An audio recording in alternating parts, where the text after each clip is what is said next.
안녕하세요. 저는 40대 후반의 남자입니다. 제가 이렇게 누군가에게 사연을 보내게 될 줄은 몰랐는데 막상 쓰려니 어색하고 그러네요. 나이가 들고 사업을 하다 보니 제 이야기를 하기보다는 다른 사람들의 이야기를 들어야 할 때가 많아 그런 것 같기도 하네요. 그런데 얼마 전 제가 너무 사랑하는 할머님 기일이어서 그런가 괜히 제 이야기를 하고 싶어져 글을 시작해 보려고 합니다. 제가 할머니 손에 자랐거든요. 그렇다고 가족사가 불우하거나 그런 것은 아니었습니다. 그저 어머니, 아버지가 바쁘셨죠.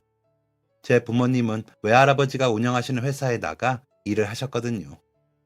외동딸인 어머니가 그 시절 흔치 않게 일본 유학을 마치고 오신 분이라 집에서 썩기는 아깝다는 게 외할아버지의 뜻이셨기에 어머니는 일찍이 사업을 배우시기 시작하셨답니다. 그런 어머니를 대신해 저희 할머니가 저를 맡아 키우신 거죠. 아버지는 소위 대릴사위라고 하죠. 외할아버지 보좌하시는 일부터 어머니 스케줄 관리를 하시며 어머니와 같이 일을 하셨으니 두 분이 함께 바쁘셨기에 저를 돌볼 사람은 할머니뿐이셨습니다. 덕분에 저는 유복하게 자라긴 했지만 부모님의 사랑보다 할머니의 사랑을 더 많이 받고 자랐습니다. 그렇다고 사랑이 부족하고 고프지는 않았습니다. 할머니께서 저를 엄청 귀하게 여겨주시며 키워주셨거든요. 그 덕분에 저는 응석바지이기도 했습니다. 제 기억 속 할머니는 항상 웃는 얼굴로 저를 대하셨습니다. 그도 그럴 것이 아버지 형제가 삼형제이신데 저만 아들 손자였거든요. 큰아버지와 작은아버지는 각각 세 자녀를 보셨지만 모두의 딸이라 제 사촌들은 모두 누나들이거나 여동생들이기도 하죠. 그런데다가 다들 사는 형편이 나쁘지는 않았는데 저희 아버지가 장가를 부유한 집으로 가다 보니 사는 형편이 차이가 져 할머니를 부양하는 비용은 저희 부모님이 내셨으니까요. 그래서 그런지 할머니는 항상 저를 품에 안고 재우실 때면 우리 재욱이 태어나고 이 할미가 조상님 뵐 면목이 선다. 너희 엄마는 그것만으로도 할 일 다 했어. 그런데 내가 신세까지 지고 있으니 이 빚을 어떻게 다 갚고 죽겠니? 재욱아, 그러니까 아프지 말고 건강히 자라라. 알았지? 라면서 제 머리며 등을 쓸어내리고 쓰다듬어 주시곤 하셨습니다. 그리고는 사촌들 앞에서도 제가 혹시나 기죽을까봐 저부터 챙기시곤 하셨고요. 간식이건 장난감이건 다 저부터 챙기셨죠. 제사가 있는 날에는 큰아버지와 작은아버지네 가족이 다 올 때까지는 특히나 저를 품에 안으시고 큰어머니와 작은어머니께 음식을 맡기시고는 하셨죠. 그러다 사촌동생이 할머니는 왜 재욱이 오빠만 예뻐해요? 우리도 김씨인데 할머니는 우리가 딸이라 싫어요? 라며 눈물까지 글썽거리며 물은 적이 있었습니다. 그러자 다른 사촌들도 눈이 동그래져서 보는 게 느껴졌습니다. 아마도 어린 마음들이라 궁금했겠죠. 항상 모두에게 다정하신 할머니셨으니까요. 그런 할머니의 품을 차지한 제가 미워 보이기도 했을 겁니다. 할머니는 그런 사촌 동생의 머리를 쓰다듬으시며 재욱이 오빠가 아들이라 더 예쁜 게 아니고 재욱이 오빠는 할머니랑 같이 살잖아. 그러다 보니 더 손이 가고 눈이 가는 거지. 할미는 손자, 손녀 다 똑같아. 그런데 재욱이 오빠는 이 할미가 제일 좋다는데 너희는 너희 엄마 아빠가 제일 좋다고 하지 않았어? 할미도 할미 제일 좋다는 사람 제일 아껴주는 거지. 라고 하시며 웃으셨습니다. 그때 할머니의 눈빛은 조금 화가 나신 것 같았습니다. 아무래도 어린 동생이 작은 어머니가 하는 이야기를 듣고 그런 말들을 했다고 생각을 하셨나 봐요. 그날 제사를 마치고 작은 어머니를 부엌에서 혼내시는 소리를 들었거든요. 너는 애 앞에서 무슨 소리를 했기에 애가 그런 말을 하는 게야? 너는 내 원망을 하고 서운해할 수는 있지만 아이들 앞에서 쓸데없는 소리해서 재욱이 눈치 보게 하지 말아라. 안 그래도 제 부모 바빠 정이 고픈 애한테 어른이 돼서 그러면 되겠니? 하시면서요. 작은 어머니가 무슨 말로 대답하셨는지는 기억이 나지 않지만 할머니 말씀은 정확히 기억이 납니다. 그 말씀을 하시는 할머니는 화를 내시면서 눈물을 흘리고 계셨거든요. 나중에 지나고 안 사실이지만 어머니는 제사에 참여를 못하는 대신에 제사 음식을 외갓집 행사 있을 때마다 주문하던 곳에서 주문해 보내시고 과일까지 첨가물 시장에서 직접 한 상자씩 배달시켜 주셨다 하더라고요. 직접 참석을 못 하시는 대신 물질적으로 하신 거죠. 그러다 보니 할머니는 어머님께 더 미안한 마음이 드셨을 겁니다. 번번이 집안 행사를 어머니가 보낸 돈으로 치르는 일이 많아졌으니까요. 그런데 작은 어머님이 아이들에게 엄한 소리를 해 사촌 동생이 따지듯 그런 이야기를 하니 할머니는 마음이 복잡해지셨겠죠. 할아버지께서 돌아가시기 전까지만 해도 저희 친가도 어디 가서 아쉬운 소리 할 정도는 아니었다고 들었습니다. 그러다 보니 어머니와 아버지도 비슷한 집안 수준의 사람들끼리 만나 연애를 하셨겠죠. 하지만 큰아버지가 결혼을 하시고 제일 큰 사촌 누나가 태어나던 해에 할아버지는 갑자기 돌아가셨답니다. 너무 급작스러워 장례식장 가는 것도 주변에서 알아봐 주시고 정신없이 장례를 치르고 나니 할아버지가 남기신 유산이라고는 집 한 채뿐이었답니다. 말씀은 안 하셨지만 사업이 점점 어려워지던 중이었고 큰아버지가 장가 보내고 남은 돈이 없으셨던 거죠. 그나마 대기업에 다니던 큰아버지는 제 앞가림을 했지만 대학을 졸업하기 전이었던 작은 아버지께서는 자신만 받은 게 없다며 원망이 커 손을 벌리기 일쑤라고 하셨습니다. 그때마다 도움을 준 건 저희 어머니셨고 그러다 보니 아버지는 점점 더 외할아버지와 어머니의 일을 돕는 것을 집중하실 수밖에 없었을 겁니다. 가족이 손을 벌린 만큼 아버지가 메꾸고 싶으셨겠죠. 하지만 아무도 당당하지 못한 만큼 앞에 나서기보다 뒤에서 보조하시는 것에 만족을 하셨을 겁니다. 그런 아버지의 마음을 할머니는 헤아리셨겠죠. 그래서 저를 더 아끼고 귀하게 대하셨을 겁니다. 자신의 아들이 처갓집에서 흠이라도 잡힐까 싶어서요. 그런데 작은 어머니가 생각 없는 말들로 아이들 사이를 가르고 할머니 앞에서 눈물까지 글썽이게 만들었으니 할머니가 얼마나 속상하셨겠습니까? 그런데도 저는 내심 기분이 좋았습니다.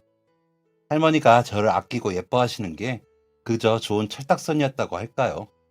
할머니는 그날 밤 저를 안고 이 할미는 우리 재욱이만 있으면 돼. 다들 뭐라고 하건 우리 재욱이만 잘 크면 이 할미는 됐다. 라며 속삭이는 걸 듣고 기분 좋게 잠이 들었습니다. 할머니가 눈물을 흘리셔서 훌쩍이셨다는 걸 깨달은 건 그 후로 오래 지나서였지만 그날 밤은 기분 좋게 잤습니다. 그 일이 있고 돌아온 명절엔 작은 아버지네 식구들은 아무도 오지 않았습니다. 작은 아버지도 일이 바쁘다는 전화만 할 뿐 나타나지 않았죠. 할머니는 그래도 모른다며 작은 아버지 몫의 음식을 챙겨 놓으셨지만 결국 그 음식들은 주인을 찾지 못했습니다. 어머니는 명절에도 바쁘실 때가 많았지만 그때만큼은 연휴 내내 할머니 댁에 같이 계셨습니다. 아버지와 함께 사촌 누나들, 동갑 사촌과 큰아버지가 함께 편을 먹고 윷놀이도 했습니다. 외갓집에는 외할아버지와 일하시는 분들 뿐이라 할 수 있는 놀이가 없었는데 그렇게 명절을 보내니 저는 신이 났습니다. 큰어머니와 어머니는 할머니를 도와 음식을 하시느라 정신이 없으셨지만 간간히 웃음소리가 나고 간식도 많이 내주셔서 좋았던 기억이 납니다.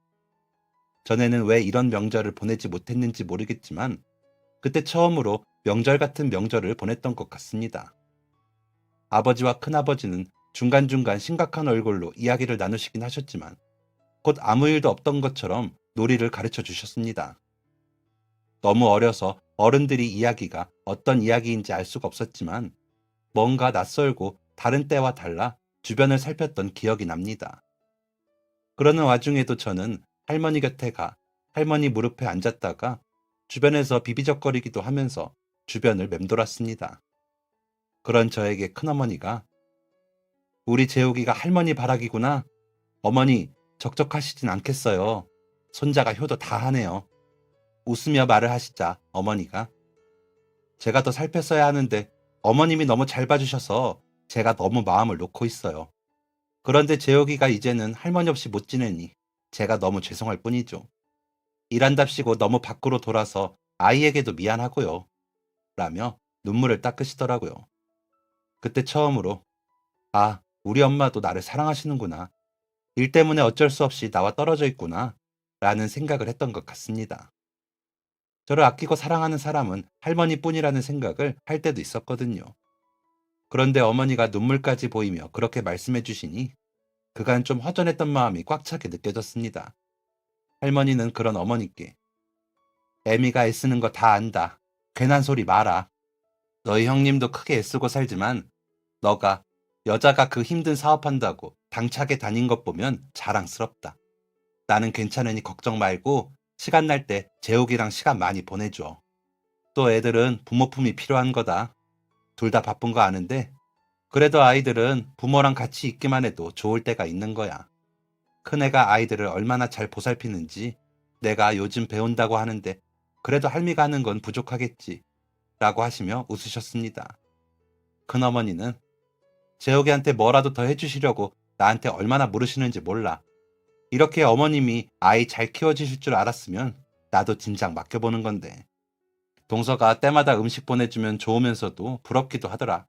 대단하다 느끼면서도 그래. 그러니까 포기하지 말고 열심히 해. 나도 어머님께 좋은 정보 있으면 알려드릴게. 라며 웃으시고요. 지금 돌이켜봐도 시샘하거나 비아냥대는 게 아닌 진심으로 서로를 위하는 모습이라는 게 느껴졌습니다. 어린 마음에도 이래서 친척들이 좋구나 하고 느껴질 정도로요. 그런데 그 다음 명절이었는지 제사였는지 모르겠지만 다른 식구들 없이 나타난 작은 아버지 덕에 집안 분위기는 험악해졌습니다. 처음 할머니 댁에 들어설 때부터 인상이 좋지 않던 작은 아버지는 음식을 매번 이렇게 사서 할 거면 제사는 뭐하러 해요? 차례랑 다 없애지. 너무 많아서 남아도는 그 돈을 어떻게 쓸지 모르겠으면 나눠주지. 그리고 얼굴은 비추지도 않고 음식만 보내고 과일 보내고. 아니, 형이랑 형수는 언제까지 그럴 거래요? 누굴 거지로 하나? 라며 목소리가 점점 커지더군요. 말은 할머니를 향해 하면서도 눈은 저를 향하고 있었기에 저는 할머니 뒤로 숨어 빼꼼 눈을 들어 작은 아버지를 보는데도 무서웠습니다. 그런 저를 뒷짐지듯 손으로 막아주시던 할머니는 너는 너희 둘째 형한테 미안하지도 않니? 성태가 왜 그렇게 바쁘고 제사며 명절에도 마음껏 쉬어본 적이 없는 줄 모르겠니? 누가 너더러 명절에 음식하고 과일 챙기라고 했더냐? 한번 제사 비용 내본 적도 없는 놈이 어디서 큰형도 내지 않는 큰 소리를 내고 있어? 형수랑 조카들 보기 미안하지도 않아? 라며 조곤조곤하지만 힘이 들어간 말투로 말씀을 하셨습니다. 저를 잡은 할머니의 두 손에 힘이 들어가는 게 느껴져 할머니가 화가 났다는 게 저한테까지 전달되고 있었습니다. 더 무서웠죠. 그런 할머니께 작은 아버지는 참나 여유 있는 형제 덕 그거 조금 본 거 가지고 지금 괄시하는 거예요? 아버지 돌아가시고 나한테 해준 게 뭐가 있어요? 집 한 채도 못 해주고 전세만 겨우 해줬잖아요. 내가 아직도 남의 집 살이하는 게 누구 탓인데. 큰형은 받을 거 다 받았잖아. 그러니 할 말이 없겠지. 나만 못 받았잖아. 나는 뭐 좋아왔어요? 우리 애들은 남의 집 손주들이야? 한 번을 품고 재우지도 않으면서 돈 있는 자식 애만 끌어안고 절절 매면서 차별하지 말아요. 라며 목소리를 더 크게 높였습니다. 그러자 듣기만 하던 큰아버지께서 이 못난 자식아, 그게 어머니께 할 말이야? 정말 몰라서 그러는 거냐? 아니면 모른 척하고 가족들한테 돈이라도 뜯어내고 싶은 거냐? 멀쩡하게 대학 졸업 다 시켜줬으면 너 밥벌이는 너가 해야지. 애도 아니고 번번이 이게 뭐냐? 라며 화를 내시더라고요. 그러자 작은아버지는 뭐 달라고 하면 나한테 줄 돈은 있고 대접을 못 받으니 그 값이라도 받아야겠다고. 작은형, 그 정도는 해줄 수 있잖아. 아무리 대리사회라도 그만한 중견기업에서 비서실장이라는 사람이 그 정도도 못 해주겠어? 난 긴 소리 안 해요. 우리 아버지 집에 저 애 맡긴 값이라고 생각하라고 해요. 안 그러면 매일 와서 저 자식 보는 데서 난리 칠 테니까. 라며 큰아버지께 큰 소리를 쳤습니다. 할머니가 제 귀를 막으셨지만 다 들렸습니다.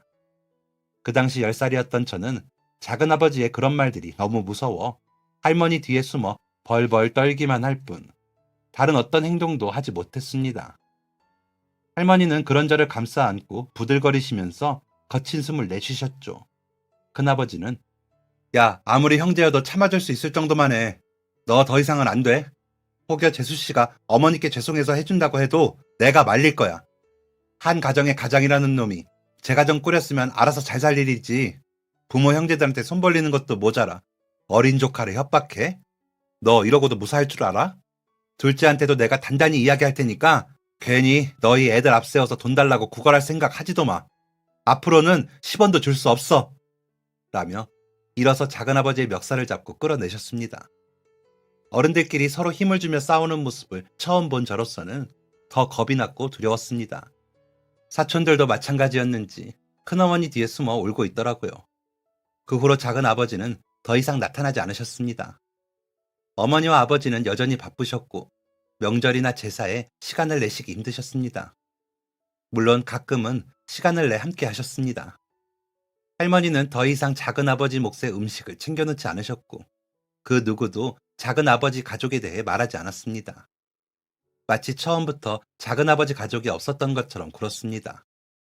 나중에 커서 알게 된 사실이지만 큰아버지와 아버지가 얼마의 돈을 해주고 다시는 나타나지 않기로 약속을 받았다고 하더라고요. 큰아버지는 할머니 때문에 그러셨고 아버지는 저 때문에 그렇게 하셨다고 했습니다. 물론 저희 외할아버지께 다시는 저희 친가에 돈을 주지 않는 조건으로 돈을 받아 그 돈을 작은 아버지에게 건넨 아버지는 치욕스러워 며칠 동안 잠도 못 주무셨다고 했습니다. 어머니께서는 내가 곁에서 모시지 못하는데 돈으로라도 도움을 드릴 수 있어서 얼마나 다행이야. 좋게 생각하자. 우리 재욱이 저렇게 잘 키워주시는 어머님을 위해 우리가 못할 게 뭐 있어? 라며 아버지를 달래셨지만 아버지 마음은 그게 아니었던지 많이 속상해 하셨다고 들었습니다. 결국 아버지는 어머니와 이혼을 하셨고 어머니는 저를 데려가지 못하셨지만 매달 양육비를 보내셨고 저를 2주에 한 번 만나러 오셨습니다.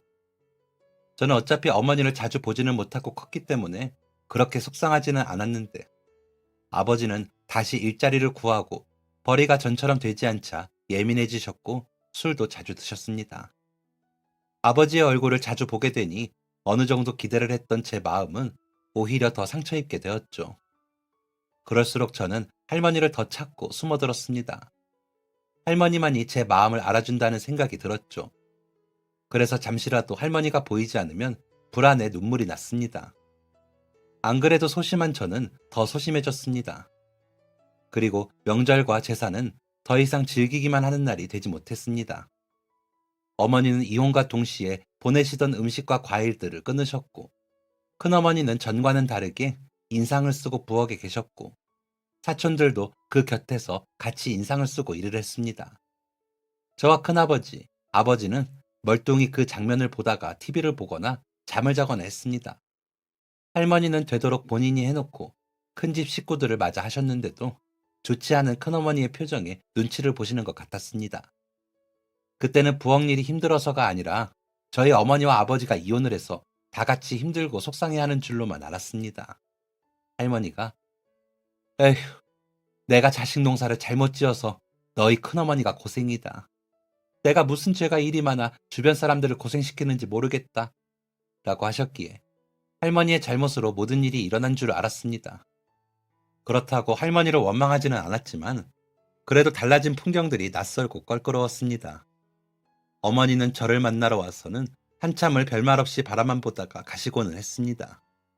부모님이 이혼을 하시고 저는 어머니께 이런저런 제 생활에 대해 말하다가 중학생 정도가 되자 저는 입을 닫고 그저 잘 지낸다고만 했습니다. 누가 그러라고 시킨 적은 없지만 그렇게 하는 것이 어머니나 나나 좋을 것 같다는 판단을 한 탓이 있었기에 입단속부터 했습니다. 그렇다고 어머니가 반갑지 않은 것은 아니었습니다. 할머니가 침대에서 자는 것 같은 사이라면 어머니는 소파에서 자는 것 같은 사이였기에 할머니가 아닌 사람들 중 제일 만나고 싶은 사이였습니다. 그래서 엄마가 오겠다고 약속한 날에는 늦게 오는 어머니를 목이 빠져라 기다린 날들도 있었습니다. 그렇게 10년을 지내고 저는 성인이 되었습니다. 어머니께서 보내주신 양육비로 저는 물질적으로 부족한 것 없이 사는 어린 시절을 보냈습니다. 아버지가 벌어오는 돈으로 생활비를 하시면서 전처럼 채울 수 없었기에 힘드셨을 할머니는 끝까지 제 양육비는 쓰시지 않으셨습니다. 제가 고등학생 때는 양육비가 들어오면 저를 다 주시고 아버지께 받은 생활비로만 살림을 사셨습니다. 그런 할머니께 할머니, 나는 지금 주는 용돈 반만 줘도 많아. 나머지는 할머니 생활에 보태서 써. 나 때문에 고생하는데 그 정도도 못 써? 라고 돈을 드리면 단호하게 고개를 가로저으며 내 새끼 내가 기르면서 무슨 힘이 드니 그런 소리 말아라. 그리고 이제는 생활비 많이 안 들어. 그러니 너까지 신경 쓰지 마라. 라고 하시면서 다시 고개를 숙이셨습니다. 어머니는 그런 제가 혹시나 힘들지 않은지 만날 적마다 물으셔 답하곤 했습니다.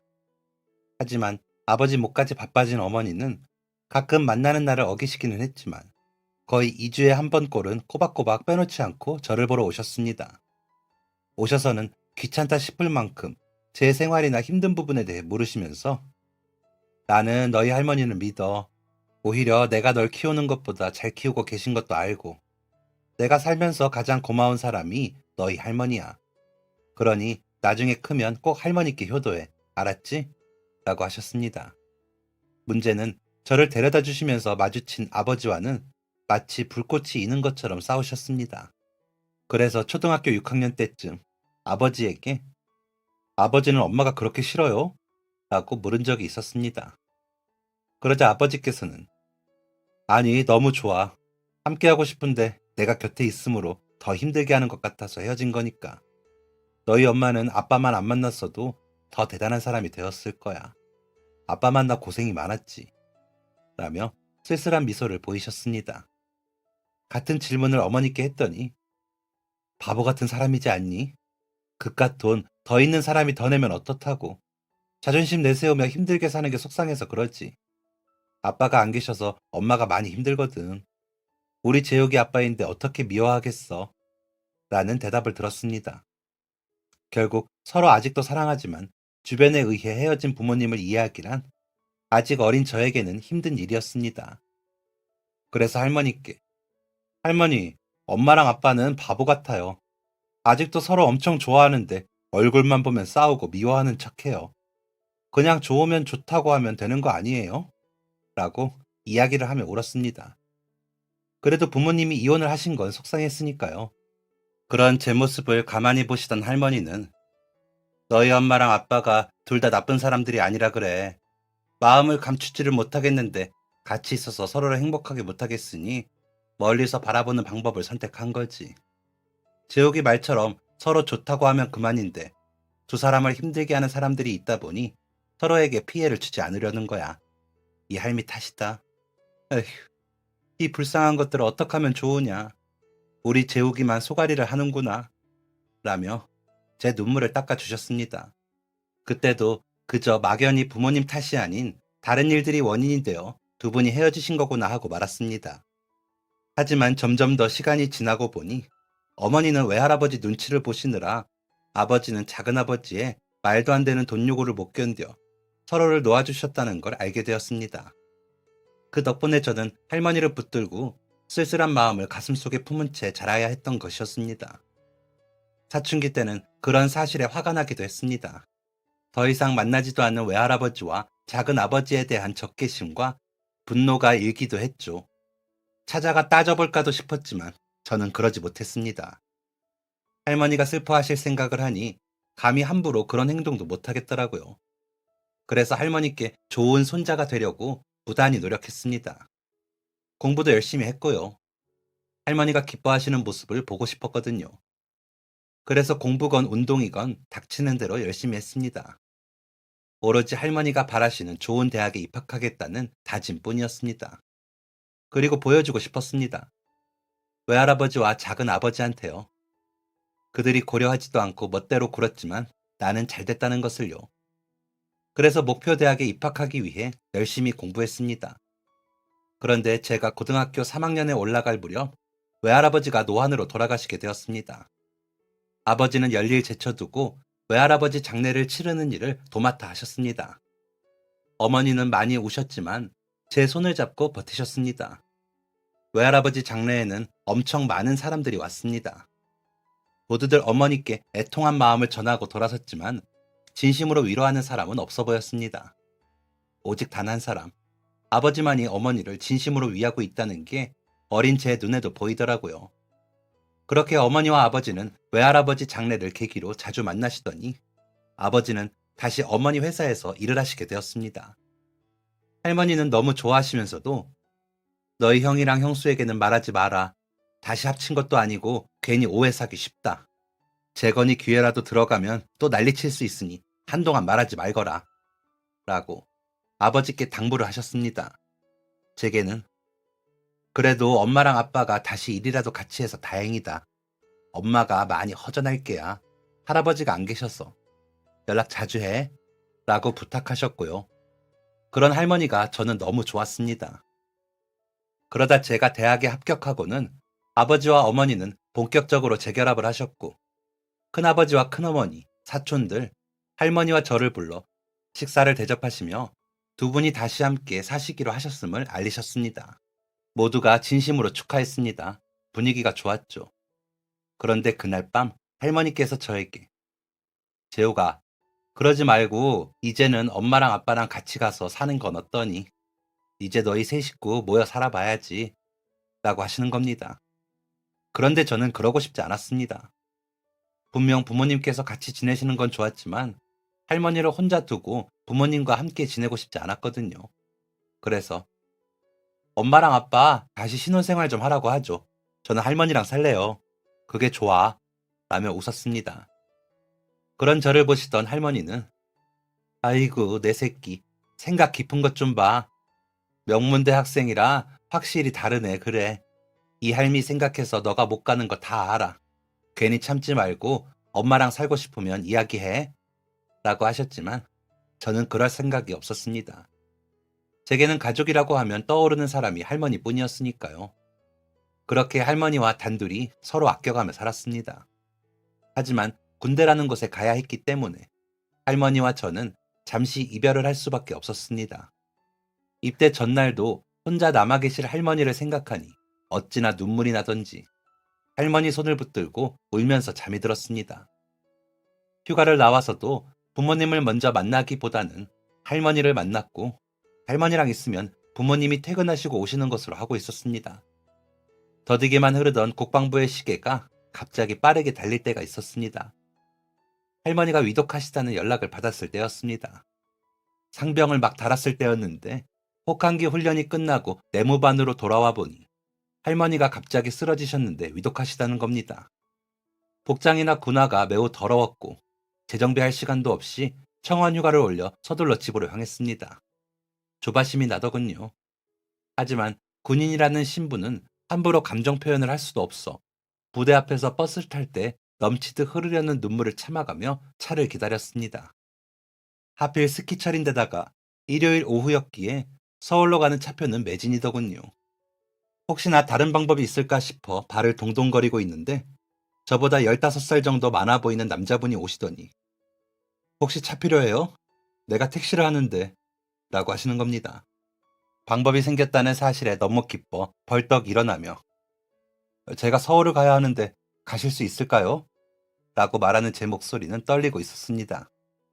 그러자 기사님은 씩 웃으시며 갑시다.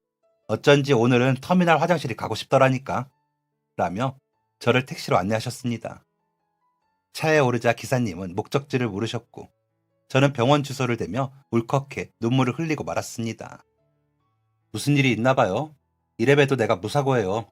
걱정 말고 가는 동안 눈 좀 붙여요. 보니까 훈련 마치고 쉬지도 못하고 나온 것 같은데 라며 제 걱정을 해주시더라고요. 한번 눈물이 터지니 어떻게 막지도 못하고 울고 있는데 다정히 제 걱정을 해주시는 기사님의 말에 저는 한동안 흑흑거리며 울기만 했습니다. 겨우 진정을 하고는 저희 할머니가 갑자기 위독해지셨다는 연락을 받아서요. 부모님이 바쁘셔서 저를 아기 때부터 키워주신 할머니라 더 힘드네요. 라고 설명을 하면서도 저는 눈물이 또 났습니다. 그러자 기사님은 거기 보면 티슈 있을 거예요. 앞좌석 등판의 주머니에. 그리고 이거라도 좀 마셔요. 우리 집사람이 싸준 유자차인데 가면서 속 좀 녹여요. 할머니도 마음이 안 좋으시겠어. 이렇게 잘 키운 손자 울리고 따뜻하게 유자차 한잔하고 눈 좀 붙여요. 내가 안전하게 모셔다 드릴게. 라며 보온병을 건네셨습니다. 일단 받아들고 창밖을 보며 달리고 있다고 생각했는데 기사님이 깨우시는 소리에 눈을 떠보니 병원이었습니다. 기사님은 웃으시며 도착했어요. 얼른 할머니께 가봐요. 가서 손주 얼굴 보여드려야지. 라고 하시더라고요. 당장에 택시비가 없어 얼른 올라가서 택시비 가지고 내려올 테니 조금만 기다려 주시겠어요? 제가 부대에서 바로 나와서 죄송합니다. 라고 하자 그래요, 다녀와요. 하셨습니다. 그래서 할머니 병실로 달려서 들어가는데 의사 선생님들이 달려오시고 할머니 곁에서 무슨 조치들을 하고 계시더라고요. 아버지와 어머니는 곁에서 발을 동동 구르고 계시고요. 그러시더니 보호자분 인사를 하시는 게 좋겠습니다. 라고 하시는 겁니다. 하늘이 무너지는 것 같았습니다. 할머니를 끌어안으며 할머니 저 왔어요. 나 재욱이 왔어요. 할머니 라며 우는데 할머니는 힘없는 그 손을 제게 뻗어 제 손을 잡으시더니 울지 마 라고 힘겹게 말씀하시더니 돌아가셨습니다. 뇌졸중으로 인한 쇼크였다지만 너무 갑작스럽게 돌아가신 할머니를 그렇게 보내드리며 저는 기사님은 까맣게 잊고 있었습니다. 경황이 없었죠. 정신이 들고 택시비를 생각했을 때는 벌써 장례가 끝난 이후였습니다. 부대로 복귀하며 터미널 앞에서 기사님을 찾아보았지만 찾지를 못했습니다. 그 이후로도 휴가를 나올 때, 부대에 복귀할 때 기사님을 찾아보았지만 만나지 못하고 저는 제대를 하게 되었습니다. 제대 후 저는 남은 학업을 마쳤고 어머니 회사에 입사하여 경영 수업을 받게 되었습니다. 아버지와 어머니가 알려주시는 대로 열심히 따라할 뿐이었죠. 마음속으로 할머니가 계셨으면 좋아하셨을 건데 라는 생각을 하며 열심히 배웠습니다. 경영 수업이 어느 정도 끝나자 저는 선을 보고 결혼을 하였습니다. 선에서 만나기는 했지만 생각이 잘 통하는 사람이었죠. 항상 흐트러짐 없이 정돈되어 있는 듯한 분위기가 좋았습니다. 그리고 제가 할머니를 그리워하는 그 마음을 이해해 주더라고요. 할머니와 함께 살던 집을 제가 구입을 해 리모델링을 해서 신혼집으로 살게 되었습니다. 할머니 장례식장에 나타난 작은 아버지라는 사람은 그 집 판돈에 관심이 무척 많더라고요. 큰아버지는 그런 작은 아버지와 더 이상 얽히기 싫다는 듯이 얼른 팔아서 나눠주자고 하시기에 제가 시세 가격을 주고 샀습니다. 할머니와의 추억이 고스란히 있는 그 집을 그냥 팔 수가 없겠더라고요. 그래서 그 집을 사두고 틈나는 대로 들러 마음을 쉬고는 했었고요. 결혼을 하면서 다른 집으로 이사를 가기보다 그 집에서 생활하고 싶더라고요. 그래서 이야기를 했더니 흔쾌히 할머니 물건을 보관할 수 있는 방이나 창고를 만들어 짐을 옮기고 공사를 해요. 저는 괜찮아요. 라며 웃는 그녀에게 반해 결혼을 결심하였습니다. 아내는 첫인상보다 더 좋은 사람이었습니다. 장인 장모님께서도 밝고 친근함을 잘 표현해 주시는 분들이라 좋더라고요. 어머니와 아버지께서도 아내와 잘 지내셨고 아내를 예뻐해 주셨습니다. 그렇게 무탈이 저는 결혼도 하고 아이도 낳으며 나이를 먹었습니다. 그러다 어느새 40대에 막 걸쳐졌을 때였습니다. 할머니 기일이 지나고 며칠 동안 마음이 좋지 않았습니다. 유난히 할머니가 그리워서요. 그래서 평소 잘 하지도 않는데 술을 한잔 하고는 대리기사님을 불러 집으로 향했습니다. 인사를 하고 뒷자리에 앉았는데 기사님께서 손님 괜찮으세요? 저희 집사람이 타준 따뜻한 유자차가 있는데 좀 드릴까요? 속 좀 풀 겸 드시고 출발하시죠. 하시면서 보온병 뚜껑에 유자차를 한 잔 주시더라고요. 그래서 감사합니다 하고 받아 마시고 맛있네요. 사모님이 음식 솜씨가 좋으신가 봐요. 유자차만 마셔도 알겠어요. 라고 말씀드리니 부지런하고 손도 야무져요. 매 겨울 초입이면 꼭 직접 떠가서 겨울 내내 이렇게 타서 챙겨주거든요. 라고 하시는데 어디선가 들어본 이야기 같았습니다. 그래서 혹시 기사님 전에 간성에서 택시 안 하셨습니까? 하고 물으니 어이쿠 어떻게 하셨습니까? 혹시 군 생활을 거기서 하셨나요? 그럼 제 택시 한 번은 타셨겠네요. 라며 반가워하시는 겁니다. 저 모르시겠어요? 그때 할머니 병원에 데려다 주셨던 이라고 하자 차 안쪽 룸미러 거울 넘어 저를 보시는 것 같더라고요. 그러시더니 그 상병님이신가요? 어휴 못 알아보겠습니다. 반갑습니다. 라며 웃으시더라고요. 제가 기사님을 얼마나 찾았는지 아십니까? 그때 택시비를 못 드려서 라는데 목소리가 떨리고 눈물이 났습니다. 그러자 기사님은 허허 웃으시더니 그때 무슨 경황이 있어서 택시비까지 챙깁니까? 제가 조의금 했다고 생각했죠.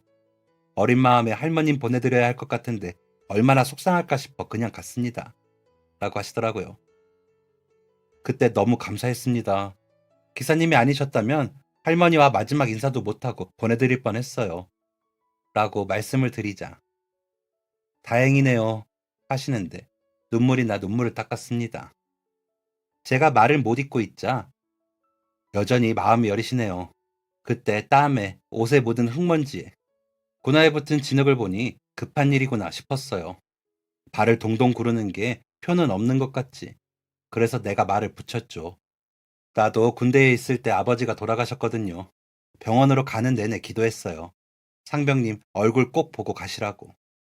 그래도 보셨다니 좋네요. 라며 웃으시더라고요. 그러다 문득 왜 대리기사님을 하시지 싶어. 그런데 택시는 어쩌시고? 라고 하니 개인 택시 면허를 팔았어요. 돈이 급해서. 그래서 먹고 살려고 서울 와서 이렇게 대리합니다. 라고 하시기에 무슨 일인지 여쭤봐도 돼요? 라고 하니 무슨 일은 아니고 동생이 아팠어요. 백혈병이라 병원비가 많이 드는데 아무리 벌어서 병원비를 갚아도 감당이 안 되더라고요. 그래서 일단 큰돈 되는 것부터 정리하자 싶어서 그렇게 했죠. 이제 많이 메꿨어요. 동생도 골수이식 받아서 살았고 열심히 살면 그래도 사라지더라고요. 라며 웃으시는데 존경심이 올라왔습니다. 그러다 문득 회사 셔틀 기사님 자리가 빈 게 생각이 나더라고요. 하지만 그 자리에서 말씀드릴 건 아닌 것 같아. 기사님, 명함 있으면 주실래요? 제가 또 뵙고 싶어서요. 라고 말씀드리자. 네, 여기. 명함이라기보다 광고지죠. 또 불러주세요. 안전하게 모시겠습니다. 하시더라고요. 그리고 집 앞에 도착해서는 나온 대리비보다 조금 더 드렸습니다. 그러면서 제가 그때 못 드린 택시비는 나중에 꼭 갚겠습니다. 하고 말씀을 드렸죠. 그리고 다음날 회사에 출근해 기사님께 연락을 드렸습니다. 회사 버스 운행 기사님 자리에 관심이 있으신지 여쭈어보고 면접 삼아 와주겠냐고 여쭈어보니 한동안 말없이 계시던 기사님은 너무 감사합니다. 라고 하시더라고요. 이력서를 써오시라고 하고는 계약서를 준비했습니다. 그리고 계약금은 3천만 원이라고 적었죠. 드리지 못한 택시비에 꽤나 많은 이자를 붙여 계약금을 드리고 싶은데 저도 그 정도가 최선이더라고요. 물론 제 사비로 드리는 거였습니다. 기사님이 오셨기에 하셔야 할 일에 대해 말씀드리고 계약서에 사인을 받고 계약금을 드리니 놀라시며 이 돈은 뭡니까? 라고 하시기에 지금까지 기다려주신 택시비입니다. 제게는 은인이세요. 보시면 알겠지만 저 그 정도는 할 수 있습니다. 제발 받아주세요. 라고 말씀을 드렸습니다. 그러자 기사님께서는 고개를 푹 숙이고 우시면서 안 그래도 집 이사를 좀 해야 하는데 집사람이 돈이 모자라다고 하더라고요. 이렇게 도와주시니 제가 라며 어쩔 줄 몰라 하셨습니다. 그래서 도움이 되었다니 다행입니다. 이제야 마음이 좀 가볍네요. 앞으로 우리 잘해보아요. 라고 말씀을 드리고 다음 날부터 지금까지 함께 일하고 있습니다. 아내에게 말했더니 기사님 가족을 초대해 같이 식사도 하자고 해서 그렇게 하고 종종 자리를 마련하고 있습니다. 부모님도 기사님이 너무 성실하시다며 좋아하시고요. 기사님 덕분에 직원들 출퇴근길이 안전하고 좋아진 것 같아 제가 덕을 보는 느낌입니다. 그런데도 회사에 굳은 일이 있으면 다 찾아서 해주시는 기사님을 보면서 성실에 대해 다시 한번 배우고 있습니다. 작은아버지도 저렇게 성실하셨다면 할머니가 속 좀 덜 썩다가 돌아가셨을 텐데 하는 생각도 들고요. 요즘도 여전히 돈 이야기하고 다니신다기에 아버지가 자리 하나 제안하셨더니 끝까지 일 시키겠다고?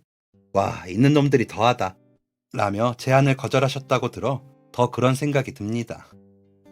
성실하고 선량하게 살아야 할 사람이 그러지 못하면 인생이 얼마나 고달퍼지는지도 알겠더라고요. 그래서 저는 기사님이 더 좋은가 봅니다. 앞으로도 건강관리 잘하셔서 계속 같이 일할 수 있으면 좋겠습니다. 오래오래요.